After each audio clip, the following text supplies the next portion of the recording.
बिस्मिल्लाहिर्रहमानिर्रहीम। अस्सलाम वालेकुम नाज़रीन, मैं हूँ महरीन सब्तैन, देख रहे हैं आप मेरा यूट्यूब चैनल। नाज़रीन, वीडियो शुरू करने से पहले सबसे पहले तो मैं एक छोटी सी माज़रत करना चाहूँगी, और माज़रत करने से कोई छोटा नहीं हो जाता, बल्कि अच्छी बात होती है कि आप अपनी अगर गलती जान लें या आपको पता लगे कोई गलत फ़हमी हो, बल्कि इनफैक्ट ये गलत फ़हमी थी जिस पे मैंने कल वीडियो के आगाज़ में अपने ही एक भाई हैं, साथ ही यूट्यूबर भी हैं और जर्नलिस्ट भी हैं,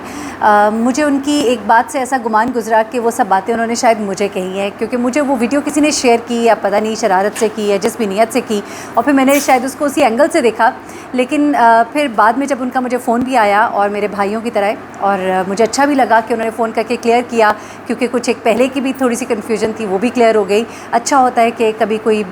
बीच में ऐसी बातें आ जाए तो उनको क्लियर कर लेना चाहिए। मेरी गलती ये थी कि मैंने फ़ोन करके क्लियर नहीं किया, बल्कि अपनी नाराज़गी का इज़हार मैंने आप लोगों के सामने कर दिया, रख दिया, क्योंकि मुझे लगा कि उन्होंने भी वीडियो बनाई है तो मैं भी बना दूँ। लेकिन वो एक गलत फ़हमी थी जो कि दूर हो गई, और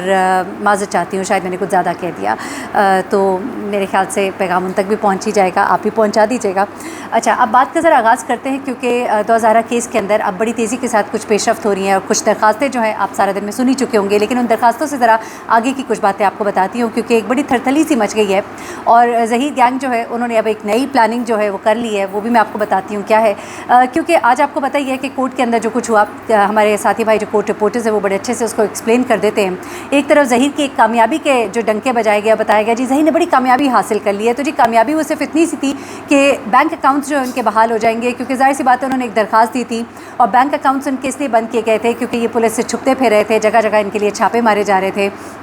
और ये जहाँ भी पुलिस पहुंचती थी उससे पहले कहीं और गायब हो जाते थे। तो इनके तमाम वो सोर्सेज कट ऑफ करने के लिए कि जिनको ये इस्तेमाल कर कर भाग दौड़ कर रहे हैं, ये काम किया गया था। और चूँकि अब बच्ची जो है वो बाजियाब हो गई है, मामला उससे आगे बढ़ चुका है, तो फिर अब इन्होंने दरख्वास्त दी कि हमारे अकाउंट्स जो है वो बहाल किए जाएँ। तो इस पर दरख्वास्त पर उनके अकाउंट्स जो है वो बहाल कर दिए गए, लेकिन इसको आप हरगिज़ ये नहीं समझ सकते कि अदालत उनको कोई बेकसूर समझते हुए उनके अकाउंट्स बहाल करिए, बल्कि एक और इनको मुसीबत डाल दी गई है। वो ये है जनाब कि अकाउंट्स तो आपके बहाल कर दिए गए हैं, लेकिन आपने अपने अकाउंट्स जो है उनकी डिटेल्स भी अब देनी है। देखिए, मैं शुरू से एक बात कहती रही हूँ, इनकी मनी ट्रेल जो है वो सामने आनी चाहिए। और एक और जो बड़ी बात है वो ये है जनाब कि ज़हीर ने जो प्लॉट बेचा है, जो उसके पैसे आए, ये सब चीज़ें जो हैं वो भी क्लियर हो जाएंगी। ये अकाउंट्स जो है इनके बारे में डिटेल्स जब सामने आएंगी तो ये कितना झूठ और सच बोलते रहे। क्योंकि आपको मैं बताऊँ कि एक दो चैनल के ऊपर बैठकर जो बैठक लगाई जाती है और उसमें ये कहा जाता है कि हमारा कोई एक झूठ तो बताए, तो आपके झूठ पे झूठ हमने बताए। किस तरह से ज़मानत की जो दरख्वास्त जो है उसे अप्रूव कराया गया, ज़मानत ली गई, लेकिन उसके अंदर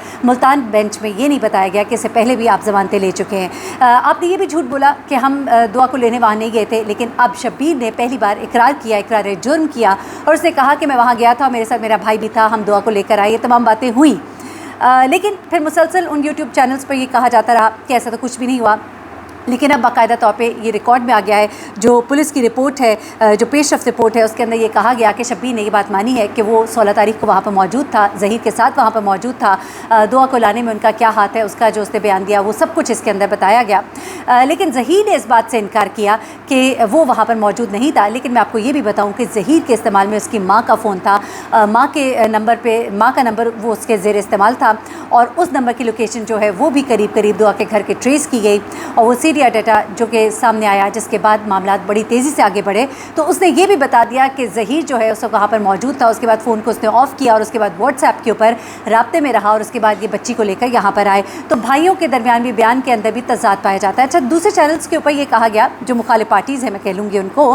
उन्होंने ये कहा कि जी आईओ जो है वो वहाँ पर मौजूद है जहाँ पर ज़हीर और शब्बीर जो है उनको रखा जा रहा है, वो उनसे तफ्तीश भी कर रहे हैं, उनसे बयान भी ले रहे हैं। ऐसा नहीं होना चाहिए, ये केस पर असरअंदाज होगा। लेकिन पहले तो आप कहते थे कि ज़हीर और शब्बीर जो है बड़े प्रोटोकॉल के अंदर है,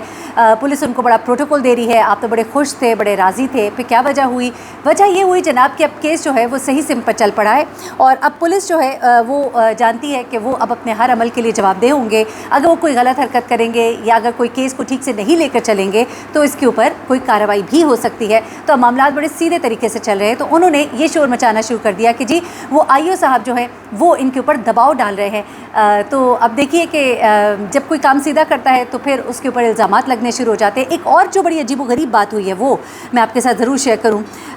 बल्कि मेरे ख्याल से पहले इसको हम ख़त्म कर लेते हैं, क्योंकि मेहदी अली काज़मी की फ़ैमिली को थ्रेट्स और उनको डराना धमकाना और उनके घर पर धावा बोला गया है। اور وہاں پر ایک یوٹیوبر ہے، ان کی طرف سے وہاں جا کے ان کے دروازے کو پیٹا گیا، بلکہ میں پوری ڈیٹیلز آپ کے ساتھ شیئر کر لیتی ہوں، میرے خیال سے پھر آپ کہیں گے کہ آپ ہمیشہ کہہ دیتی ہیں کہ اگلی ویڈیو میں آپ کو میں بتاؤں گی۔ تو جناب معذرت کے ساتھ ویڈیو بناتے بناتے جذبات میں ذرا کیمرہ ادھر چلا گیا۔ اچھا، ہوا کچھ اس طرح سے جناب کہ یہ مہدی علی کاظمی صاحب کے گھر ان کے اہل خانہ کو ہراساں کیا گیا۔ ایک یوٹیوبر جس نے اپنا تعارف فیصل کے طور پہ کرایا، وہ مہدی علی کاظمی صاحب کے گھر گیا، وہ گھر پر نہیں تھے، ان کی غیر موجودگی میں کاظمی صاحب کی چھوٹی بہن نے دروازہ کھولا، لیکن کھلنے سے پہلے دریافت کیا کہ دروازے پر کون ہے، آنے کا مقصد کیا ہے۔ تو یوٹیوبر نے کہا کہ وہ انٹرویو لینا چاہتا ہے۔ ان کی بہن نے اسے بتایا کہ مہدی صاحب دستیاب نہیں، اگر ان کا کوئی سوال ہے تو وہ وکلا سے بات کر سکتے ہیں۔ تو یوٹیوبر نے جانے سے انکار کر دیا، پورے 15 منٹ تک خاتون کو بار بار دروازہ کھولنے کے لیے کہا اور ویڈیو انٹرویو پر اصرار کیا اور ہراساں کیا۔ آخر میں وہ خاتون خود اندر آئی کیونکہ یوٹیوبر جانے سے انکار کر رہا تھا۔ ہم جو بھی اچھا، اس کے بعد یہ معاملہ جو ہے یہ بڑا ہی شرمناک ہے۔ میں سمجھتی ہوں لوگوں کی چادر اور چار دیواری کو پامال کیا جا رہا ہے۔ اچھا، وہ لوگ کہیں گے کہ جی کچھ یوٹیوبر جو ہے وہاں پہ دعا کے گھر بھی گئے تھے، تو جناب وہ ملنے کے لیے گئے تھے، بڑے طریقے سے گئے تھے، اس میں کوئی انہوں نے جا کے دروازے نہیں پیٹے تھے، چھلانگ مار کے اندر نہیں گھس گئے تھے۔ لیکن یہاں پر ایک خاتون آپ سے بات کر رہی ہیں اور آپ ان کو ڈرا رہے ہیں، دھمکا رہے ہیں، اور یہ جو گائیڈ لائنز ہیں، کمیونٹی گائیڈ لائنز ہیں، ان کو فالو نہیں کیا جا رہا۔ یہ بڑی غلط حرکت ہے اور ہراساں کرنے کی کوشش کی گئی ہے۔ میں نے کہا یہ بات بھی میں آپ کی نوٹس میں لے کر آتی ہوں، کیونکہ یہ ایک بڑی غلط حرکت ہے جو کہ کی گئی، اور میں سمجھتی ہوں کہ یہ حرکت نہیں کی جانی چاہیے تھی، اور یہ حرکت جو اس کا بھی ان کو جواب دینا ہوگا۔ اس کے اوپر بھی میں سمجھتی ہوں کہ ضرور ایک درخواست جو ہے وہ پٹ اپ کی جانی چاہیے۔ اچھا، اس کے بعد وہ کہتے ہیں کہ میں آپ کو جو باتیں ابھی بتا رہی ہوں، اب کیا ہوا، ایک اور معاملہ جو پٹ اپ کیا گیا وہ زنیرہ بلال اور ایک اور رپورٹر ہے، ایک وکیل صاحب ہے جعفری صاحب، ان کے خلاف توہین عدالت کا ایک مقدمہ ہے۔ میں نام اس لیے لے رہی ہوں کیونکہ یہ نام لیا گیا عدالت میں، ورنہ میں کوشش کرتی ہوں کہ میں نام نہ لوں۔ اچھا، اس میں یہ ہے کہ وکیل جو انہوں نے جج صاحب کے خلاف باتیں کی، اس کو بھی اٹھایا گیا، چونکہ وہی جج صاحب کے سامنے یہ درخواست پیش کی گئی تھی، اس لیے اب یہ درخواست جو ہے 11 اگست کو سنی جائے گی، اور سندھ ہائی کورٹ کے ایک اور جج صاحب کو یہ معاملہ بھیجا گیا ہے، اور وہ اس معاملے کو سنیں گے اور اس کے اوپر دیکھا جائے گا کہ کیا فیصلہ آتا ہے، کیونکہ وہ جو بیٹھک لگائی جاتی ہے اس کے اندر بہت ہی الفاظ ایسے استعمال کیے جاتے ہیں، مذاق اڑایا جاتا ہے، خاص طور پہ مہدی علی کاظمی صاحب کے اوپر بہت گندے گندے الزامات اور ان کے بہت گندے گندے ان کے حوالے سے مذاق کیے جاتے ہیں، اور انہیں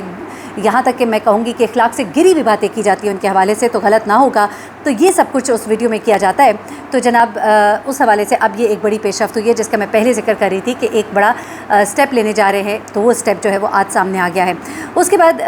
ظہیر جو ہے اس نے ایک مقدمہ ختم کرنے کی درخواست کی تھی، وہ جو ہے اس نے کہا جی 164 کیس پر بیان ہو گئے ہیں، تو اس درخواست پر بھی نوٹسز جو ہے وہ جاری کر دیے گئے ہیں، اکاؤنٹس البتہ بحال ہو گئے ہیں۔ ظہیر نے سیکیورٹی کے حوالے سے ایک خدشات کا ذکر کیا، تو اس پر عدالت نے جو معاملات ہیں وہ فارورڈ بھی کر دیے کہ اس کو دیکھ لیا جائے۔ فردر ان کو یہ بھی کہا گیا کہ آپ تو اب ظاہر سی بات ضمانت پر ہے اور پولیس آپ کی دیکھ بھال کر ہی رہی ہے، آپ کو دیکھ ہی رہی ہے، آپ پر نظر بھی رکھے ہوئے، لیکن اس کے باوجود ان کی اس درخواست کو ایک حد تک سنا گیا کہ آگے پولیس وغیرہ کو فارورڈ کر دیا گیا کہ آپ اس معاملے کو دیکھ لیں۔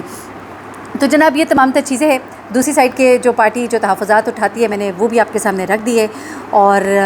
جو چیزیں ہیں، ہاں منی ٹریل اب آنے والی ہے، یہ میں آپ کو بتاؤں۔ منی ٹریل جیسے آئے گی شبیر کی اور ظہیر کی، 3 اکاؤنٹ ظہیر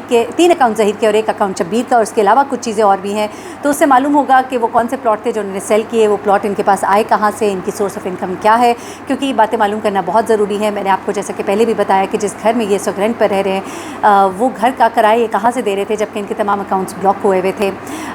ان کا جو انداز ہے رہنے سہنے کا، اور اتنا موو کرنا، خاص طور پہ اتنا زیادہ موو کرنا اور وکلا کرنے، اور یہ تمام چیزیں جو ہیں، ان سب کے لیے ایک منی ٹریل ہوتی ہے، ان سب کے لیے کوئی پیسہ استعمال ہوتا ہے۔ یہ پیسہ سب کہاں سے آتا ہے، جبکہ بھائی جو ہے وہ اس وقت ضمانتوں کے چکر کے لیے کبھی کراچی کبھی لاہور ہے، اور والدہ جو ہے وہ بھی 4تھے گریڈ کی ملازمہ ہے، تو پھر ایسے میں یہ معاملات ان کے پیسوں کے جو ہے کون دیکھ رہا ہے، کون ان کے وکیل کر رہا ہے، کون ان کے پیچھے کھڑا ہے، تو یہ تمام باتیں بھی سامنے آئیں گی۔ جہاں پر انہوں نے درخواست دی کہ ان کے اکاؤنٹس بحال کیے جائیں، تو وہاں پر اب ان کو تمام تفصیلات ان اکاؤنٹس کے حوالے سے عدالت میں جمع بھی کرانی ہوگی۔ تو یہ تمام چیزیں جو ہے جیسے جیسے آگے بڑھیں گی تو معاملات کلیئر ہوتے چلے جائیں گے، اور انشاءاللہ حق کی اور سچ کی فتح ضرور ہوگی۔ مجھے مہرین سبطین کو اجازت دیجیے گا، اپنی دعاؤں میں مجھے بھی یاد رکھیے گا، اپنا بہت خیال رکھیے گا۔ اللہ حافظ۔